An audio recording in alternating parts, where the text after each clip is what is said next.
ಮಲ್ಲಿಕಾರ್ಜುನ್ ಮುಸಾಲಿ 46ನೇ ಜನ್ಮದಿನ ಸಂಭ್ರಮ ವಕೀಲರ ಸಮೂಹದಿಂದ ಅದ್ದೂರಿ ಆಚರಣೆ. ಗಂಗಾವತಿ ನಿಕಟಪೂರ್ವ ವಕೀಲರ ಸಂಘದ ಅಧ್ಯಕ್ಷರು ಹಾಗೂ ಮರಳಿ ಜಿಲ್ಲಾ ಪಂಚಾಯತ್ ಭಾವಿ ಆಕಾಂಕ್ಷಿಗಳಾದ ಮಲ್ಲಿಕಾರ್ಜುನ್ ಮುಸಾಲಿಯವರ 46ನೇ ಜನ್ಮದಿನವನ್ನ ಇಂದು ನ್ಯಾಯಾಲಯದ ಆವರಣದಲ್ಲಿ ವಕೀಲರ ಸಮೂಹವು ಸಂಭ್ರಮದಿಂದ ಆಚರಿಸಿತು.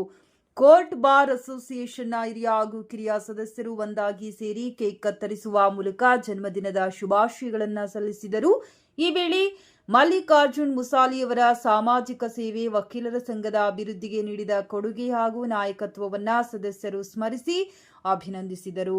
ಕಾರ್ಯಕ್ರಮದಲ್ಲಿ ಹಿರಿಯ ವಕೀಲರಾದ ಪಂಪನಗೌಡ, ಸೋಮನಾಥ್ ಪಟ್ಟಣಶೆಟ್ಟಿ, ಶರತ್ ದಂಡೀನ್, ಹನುಮೇಶ್ ಕುಂಬಾರ್, ಶರಣಪ್ಪ ನಾಯಕ್, ಮಂಜುನಾಥ್ ಹಿರೇಮಠ್, ನಾಗರಾಜ್ ಬೆಣಕಲ್, ದ್ಯಾಮಣ್ಣ ನಿರುಪಾದಿ, ಯಲ್ಲಲಿಂಗ ವೆಂಕಟೇಶ್, ಡ್ಯಾಗಿ ವೆಂಕಟೇಶ್, ಶರಣಬಸವರೆಡ್ಡಿ, ಸತೀಶ್ ಕುಮಾರ್, ಕರಿವೀರಯ್ಯ, ಎಂಬಿ ಪಾಟೀಲ್ ಸೇರಿದಂತೆ ಅನೇಕ ಹಿರಿಯ ಹಾಗೂ ಕಿರಿಯ ವಕೀಲರು ಭಾಗವಹಿಸಿ ಶುಭಾಶಯ ಕೋರಿದರು. ಜನ್ಮದಿನೋತ್ಸವವು ಆತ್ಮೀಯತೆ, ಸ್ನೇಹಭಾವ ಹಾಗೂ ವಕೀಲರ ಏಕತೆಯ ಸಂಕೇತವಾಗಿ ಗಮನ ಸೆಳೆಯಿತು.